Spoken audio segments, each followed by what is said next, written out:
అమరావతి విషయంలో వైసీపీ మళ్ళీ మడతట్టు. సజ్జల రామకృష్ణారెడ్డి గారు చేసిన వ్యాఖ్యలు వైసీపీని మళ్ళీ ఎరకాటంలో నెట్టాయి. జగన్ కనీసం ముఖం ఎత్తుకోలేని పరిస్థితి. ఇప్పటికీ సెక్రటరియట్ ఉంది, అసెంబ్లీ ఉంది, హైకోర్టు ఉంటది. 3 రాజధానులని ఇంటర్ప్రిట్ చేస్తూ వాళ్ళంతటి వాళ్ళు క్రియేట్ చేసింది ఒక తప్పు. ఎవరు క్రియేట్ చేశారంట? 3 రాజధానులు అని చెప్పి టీడీపీ వాళ్ళు క్రియేట్ చేశారా? 3 రాజధానులు ఉంటే 3 చేతులతో తినొచ్చు అని చెప్పి మీరు కాదా చెప్పింది? జగన్ మోహన్ చెప్పింది. క్యాప్టెన్లు వస్తాయేమో, ఎగ్జిక్యూటివ్ క్యాప్టెన్,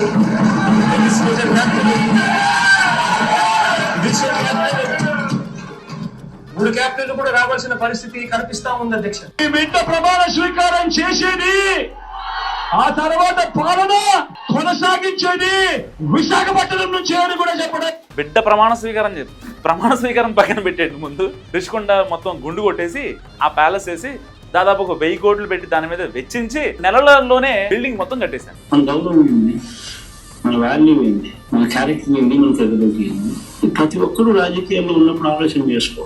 నా పాలన నెక్స్ట్ జరగబోయేది విశాఖపట్నం నుంచి జరుగుతుంది. అది కుండ బద్దలు కొట్టిన జగన్ అన్న. సెప్టెంబర్ నుంచి నీ బిడ్డ కాపురం కూడా విశాఖపట్నంలోనే పెడతాడు అని చెప్పి సందర్భంగా తెలియజేస్తా ఉన్నాను. అది కాపురం మార్చేశారు.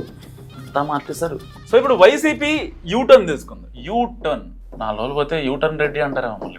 అమరావతి రైతుల్ని వేధించడం అనేది చాలా పెద్ద మిస్టేక్ వైసీపీ చేసింది. అప్పటిదాకా చాలా స్కెచ్లు ఉంటాయి, ఇంకా ముందు చాలా కోడికెత్తి డ్రామాలు ఉంటాయి, ఎవరెవరు లేచిపోవడాలు ఉంటాయి, తర్వాత కోర్టులు కేసులు, అమ్మ బాబోయ్ మెంటల్ ఎక్కిపోతుంది. ప్రజల్ని చైతన్యం చేస్తాం. వీళ్ళు ఎన్నాళ్ళు చేసింది సరిపోలా, వైసీపీ చైతన్యం చేసిందంట. ఎంత కామెడీ అంటే నిజం చెప్తున్నా, మెడికల్ కాలేజ్ అనేవి 5 ఏళ్ళలో కట్టేవి కాదంటారు. మరి రిషికొండ ప్యాలెస్ ఎన్ని రోజులు కట్టారండి మీరు?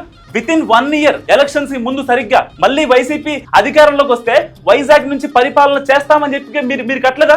వైసీపీ యూటర్న్ తీసుకుంది అని చెప్పడానికి ఇది ఒక బెస్ట్ ఎగ్జాంపుల్ అని చెప్తా. ఎందుకు అంటే ఇన్ని రీజన్స్ ఉన్నాయి. అండ్ వైసీపీ ఇంకొక నాటకం కూడా ఆడుతుంది చెప్పిన. సజ్జల రామకృష్ణారెడ్డి గారేమో లేదండి, ఒకవేళ 2029లో కనుక వైసీపీ అధికారంలోకి వచ్చి జగన్ ముఖ్యమంత్రి అయితే వైజాగ్ ఎట్టి పరిస్థితులు వెళ్ళరు, వైజాగ్ లో కాపురం పెట్టరని చెప్తాడు. మరి ఇటు మాజీ మంత్రి అంబటి రాంబాబు ఏమో లేదు, అసలు వైసీపీలో చర్చ జరగలేదు అంటాడు ఆయన. ఇప్పుడు ఎవరు మాటలు నమ్మాలి? నిజంగా జగన్మోహన్ రెడ్డి గారు మౌత్ పీస్ కాబట్టి సజ్జల మాట నమ్మాలా, లేదంటే పార్టీలో ఒక సీనియర్ నేత అడ్వకేట్ గా ఉన్న మాజీ మంత్రి అంబటి రాంబాబు నమ్మాలా? ఎవరు నమ్మాలి?